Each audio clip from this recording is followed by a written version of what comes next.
ပင်လေကိုကူးခတ်ပြီးမှချောင်းရဲ့တစ်ဖက်ကိုမဖြတ်ရဲစရာဘာမှမရှိ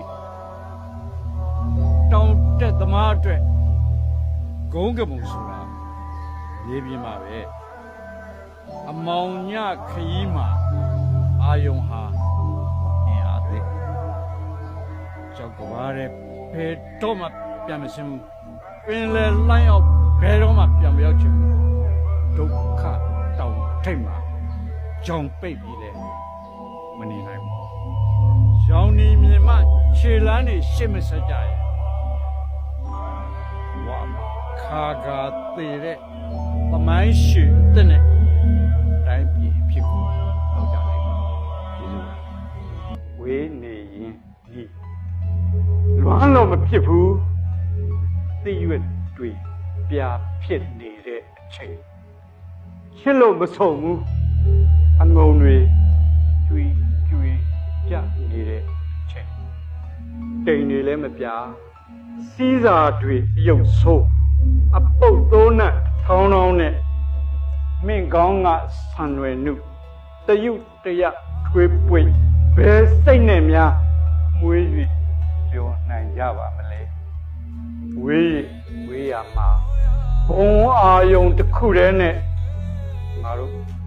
လွမ်းနေလို့လည်းမဖြစ်ဘူးချစ်နေလို့လည်းမဆို့ဘူးအငုံတွေကျွေးကြနေတဲ့ချိန်လိပ်ပြာနဲ့အသက်ကသိခါနဲ့အရှက်ပေါ်မှာမူတည်လိပ်ပြာနဲ့အသက်ကသိခါနဲ့အရှက်ပေါ်မှာမူတည်တယ်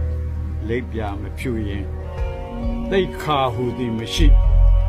အရှက်နေရင်လေအသက်ပဲရှူရင်နဲ့မင်းတည်နေလိမ့်မယ်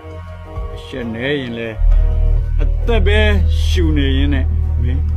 တည်နေလိမ့်မယ်လိပ်ပြာချသိခါပျောက်ချိန်မှာဗိဇာအောက်မှာလေ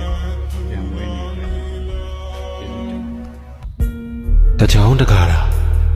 တရွာတပုတ်ဆန်းဆိုပေမဲ့ဘယ်ဒေသရောက်